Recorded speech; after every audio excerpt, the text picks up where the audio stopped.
दसाई नृत्य।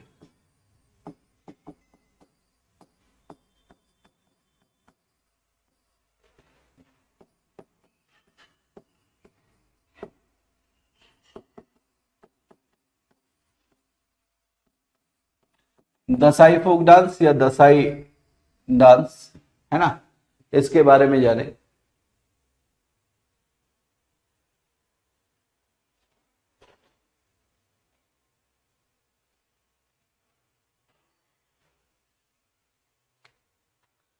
हाँ जी, हाँ जी। तो इसी वजह से मैंने पहले भी आप लोगों को बताया सूरज कि बहुत सारे डांस फॉर्म्स के जो नाम हैं वो स्थानीय भाषा में जो कई सारे शब्द यूज होते हैं, कई सारे वर्ड्स यूज होते हैं, तो उस तरीके से जो है ना वो अलग अलग तरीके के नाम उन्हीं वर्ड्स से ले लिए गए।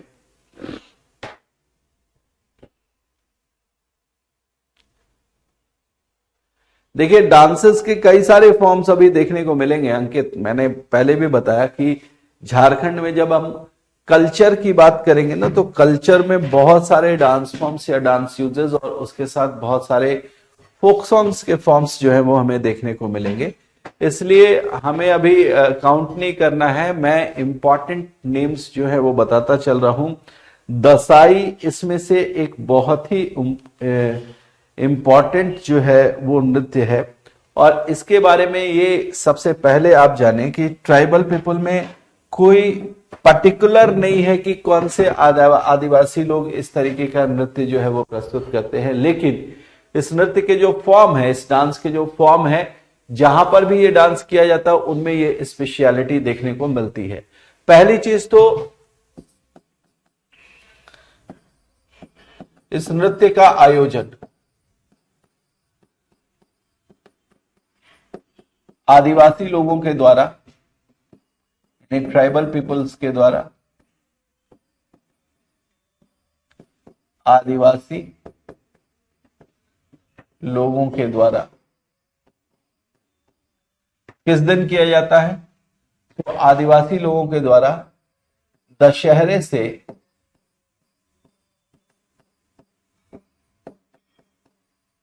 5 दिन पहले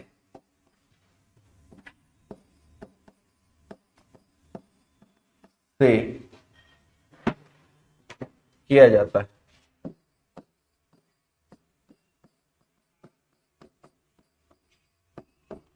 है ना। दिस डांस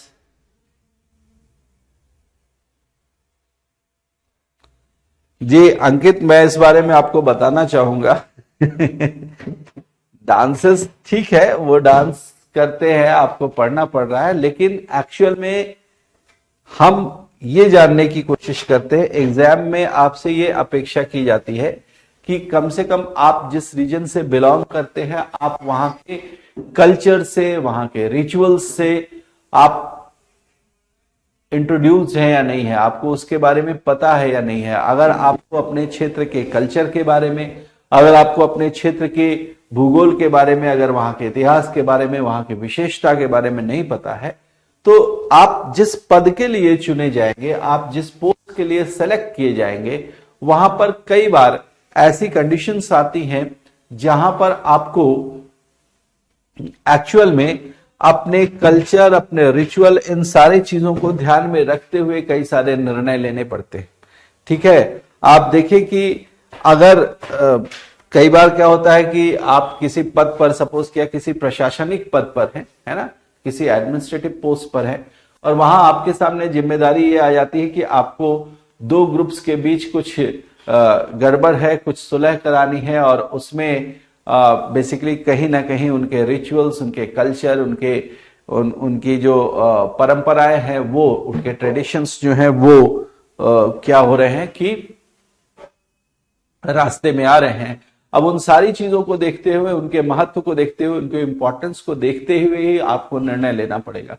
सो बेसिकली कभी भी किसी भी व्यक्ति के बारे में उसकी जो पूरी पर्सनैलिटी होती है ना, किसी भी व्यक्ति की जो पूरी पर्सनैलिटी होती है, उस पर्सनैलिटी का ये पार्ट है। जो कल्चर होता है, जो ट्रेडिशन होता है ना, वो किसी भी व्यक्ति के, किसी भी इंडिविजुअल के पर्सनैलिटी का एक पार्ट होता है। उस पर कहीं ना कहीं उसकी एक छाप, उसका एक असर होता है। तो वो चीज जो है निश्चित रूप से आपको माननी चाहिए। मैं आपको बताऊं कि आप जब भी, जैसे हम झारखंड से हैं या सपोज किया बिहार से आते हैं, बंगाल से आते हैं, हमारे कल्चर की, हमारे बोली की, हमारे भाषाओं की कुछ ना कुछ छाप जरूर हम पर रहती है, और इस तरीके से वो हमारे पर्सनालिटी का एक पार्ट होते हैं। सामने वाला व्यक्ति जो है वो बहुत आसानी से आपको देखकर, आपके हाव भाव को देखकर, आपकी पर्सनैलिटी को देखकर, आपके बोलचाल के ढंग को देखकर बहुत आसानी से ये समझ जाएगा कि आप कहां से बिलोंग करते हैं, आप किस तरीके के कल्चर को बिलोंग करते हैं। आपकी पर्सनैलिटी में वो सारी चीजें जो है वो नजर आती हैं। सो इसलिए आप ये मानकर चलो कि हम सिर्फ इसलिए नहीं पढ़ रहे कि ये डांस फॉर्म हमसे पूछे जाएंगे एग्जाम में, बल्कि इसलिए भी पढ़ रहे हैं क्योंकि हमसे ये अपेक्षा की जाती है कि एटलीस्ट हम इन चीजों को कम से कम हमने जिया है या नहीं जिया है। लोग जो है वो अगर डांस करके सेलिब्रेट कर रहे हैं तो सेलिब्रेशन का ये एक ऐसा फॉर्म है जो कि पीढ़ी दर पीढ़ी पास होना चाहिए। ऐसा नहीं हो कि अब हम ये डांस कर रहे हैं, हमने पढ़ना छोड़ दिया, हमारे आने वाली पीढ़ियों को इसके बारे में अवेयर नहीं कराया। धीरे धीरे भारत के अलग अलग क्षेत्रों की जो ये विरासत है, ये जो हेरिटेज है, वो फिर समाप्त हो जाएगी। तो इस हेरिटेज को बरकरार रखना, क्योंकि यही तो हमारी संस्कृति है, हमारी विविधता, हमारी वर्सेटैलिटी जो है, यही तो हमारी स्पेशलिटी है। इस वर्सेटैलिटी को बरकरार रखने के लिए ये सारी चीजें जो है वो हमें जाननी चाहिए। ठीक है, तो दशहरे के ठीक 5 दिन पहले जो है वो आदिवासी लोगों के द्वारा किया जा रहा है, और इसका आयोजन कौन करता है? ये पुरुष प्रधान नृत्य है, ये ध्यान रखेंगे, यह पुरुष प्रधान नृत्य है। इसका आयोजन जो है वो पुरुष करते हैं। It is a male dominated dance form, it is a male dominated dance form. लेकिन साथ के साथ आपको बताऊं कि ये डांस फॉर्म ऐसा है जिसमें आप बेसिकली देखेंगे कि पुरुष जो है वो महिला के वेश में वाद्य यंत्रों के जो भी म्यूजिकल इंस्ट्रूमेंट है उनके धुन पर जो है वो डांस करते हैं। ठीक है, इस नृत्य में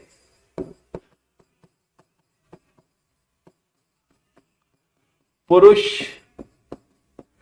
स्त्री के वेश में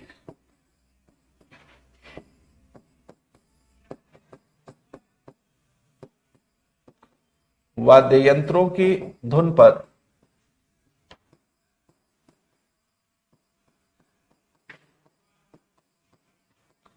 नृत्य करते हैं।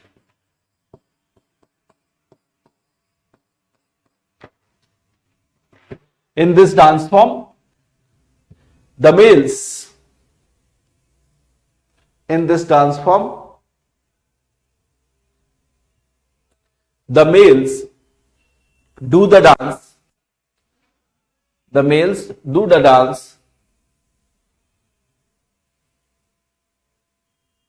on the beat of the musical instrument, on the beat of the musical instrument,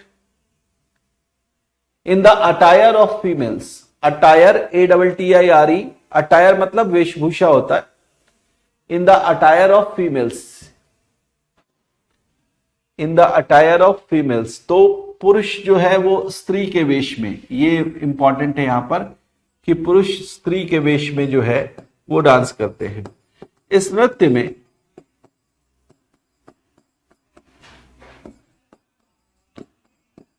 प्रयोग में लाया जाने वाला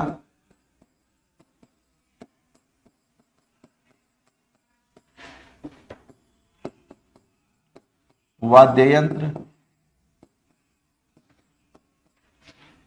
सूखे कद्दू से बनता है।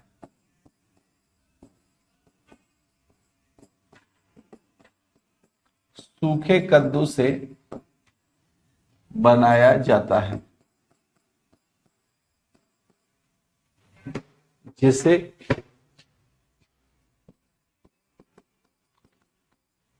जिसे क्या कहते हैं?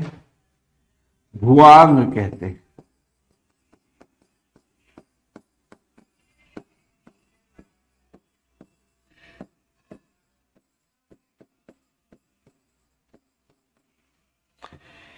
In this dance form,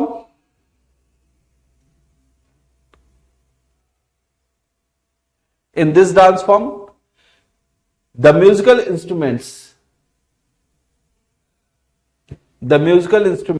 comma, that is used, the musical instrument, comma, that is used, again comma, is made up of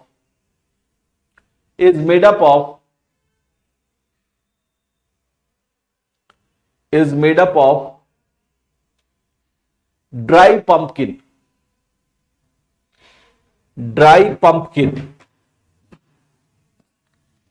The musical instrument is known as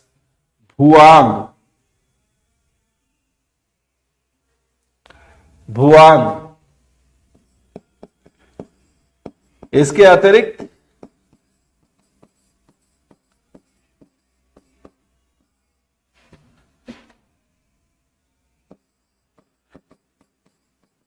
इस नृत्य में थाली एवं घंटी का इस्तेमाल भी, का प्रयोग भी किया जाता है।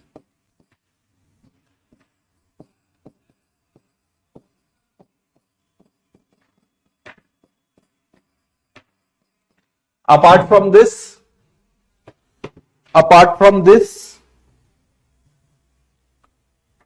डिश प्लेट, सूखे कद्दू का मतलब ड्राई पंपकिन, जो इस तरीके का होता है ना फ्रूट, आपने देखा होगा,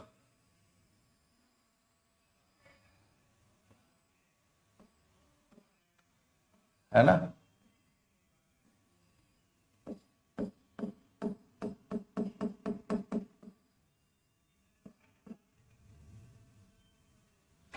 ये पंपकिन ही बोलते हैं इसको, ड्राई पंपकिन, सूखे कद्दू का बना होता है। ठीक है, अभी बोला तो था।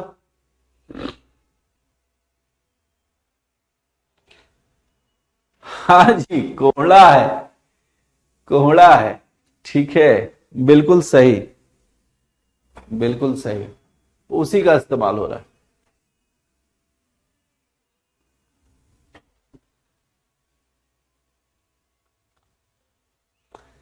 जी बिल्कुल पता है मुझे।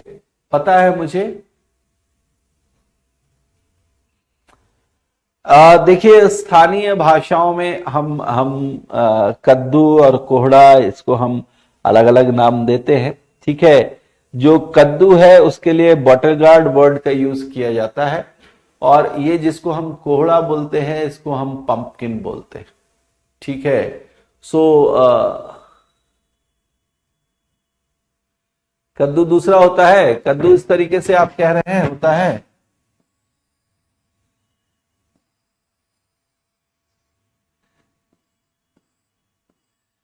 इस तरीके का बोल रहे हैं कद्दू,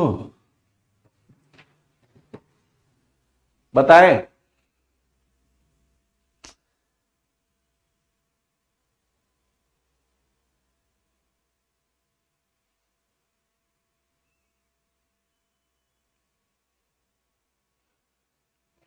ठीक है, ओके, लेकिन बनता जो है ना भाई, बनता जो है वो इसी का बनता है ना। जो म्यूजिकल इंस्ट्रूमेंट बनता है तो सुखा कर ही, चूंकि इसको जो है वो प्रॉपरली खाली किया जाता है उसको, तो उस तरीके का जो है, तो बेसिकली म्यूजिकल इंस्ट्रूमेंट उसी का बनता है।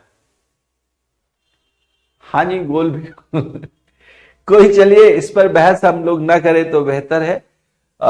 ड्राई पंपकिन या सूखे कद्दू का जो है वो बनता है, हम इतना याद रखें।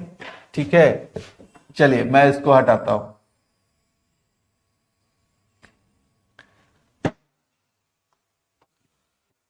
चले जी, तो इसमें थाली और घंटी का प्रयोग भी किया जाता है। इसमें थाली और घंटी का भी प्रयोग किया जाता है। Apart from this, dish plate लिखेंगे DISHPLATE, डिश प्लेट, एंड घंटी के लिए क्या यूज करेंगे, and bell is used. Dish plate and bell are also used. Dish plates and belt are also used.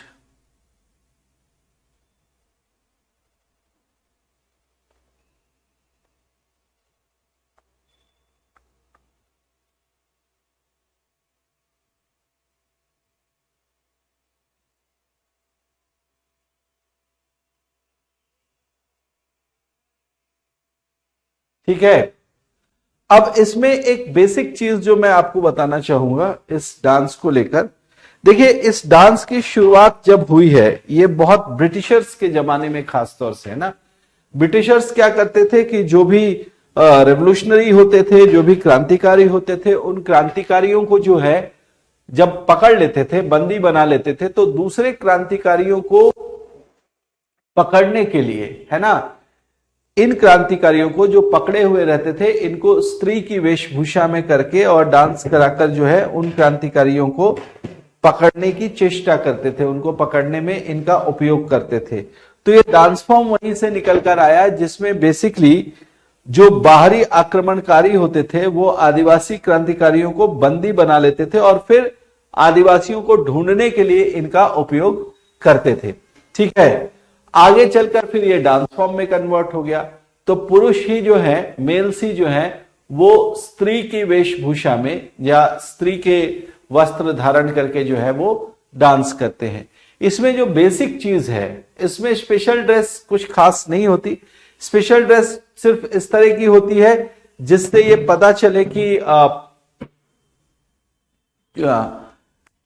जो स्त्री है वो, जो पुरुष है वो पूरी तरीके से स्त्री नजर आए। एक बेसिक चीज जो इस डांस में आपको देखने को मिलेगी, इसमें प्रत्येक नर्तक, ये आपने पूछा सचिन तो इसमें एक चीज आप लिख लें, इसमें प्रत्येक नर्तक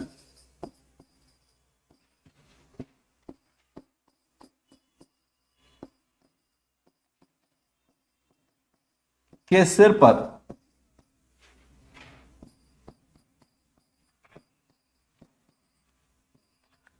मोर पंख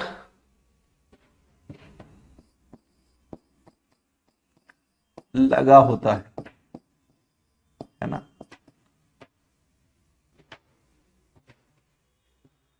मोर पंख लगा होता है।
ओके जी।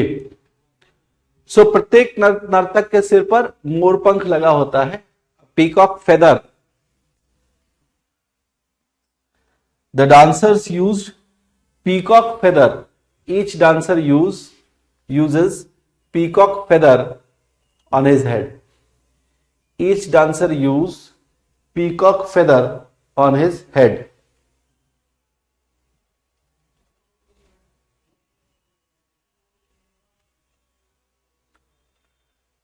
ठीक है, तो होता क्या था कि जब आदिवासी क्रांतिकारियों को जो है वो बाहरी आक्रमणकारी या ब्रिटिशर्स जो है वो पकड़ लेते थे, तो उन क्रांतिकारियों को ढूंढने के लिए जो दूसरे आदिवासी होते थे, वो उनके जो पुरुष थे वो महिलाओं का वेश धारण करके और डांस करते हुए और गाना गाते हुए जो है वो टोलियां बनाकर अलग अलग दिशाओं में चले जाते थे और वहां पर अपनी विशेष भाषा से, अपने गानों से जो है वो कहीं ना कहीं ये सिग्नल पहुंचाने का काम करते थे कि जो आदिवासी क्रांतिकारी कहीं बंदी बनाए गए हैं उन तक ये संदेश पहुंचे कि उनके अपने लोग जो है वो उनके आसपास हैं और उसमें उन बंदियों को छुड़ाने का प्रयास जो है वो करते थे, है ना।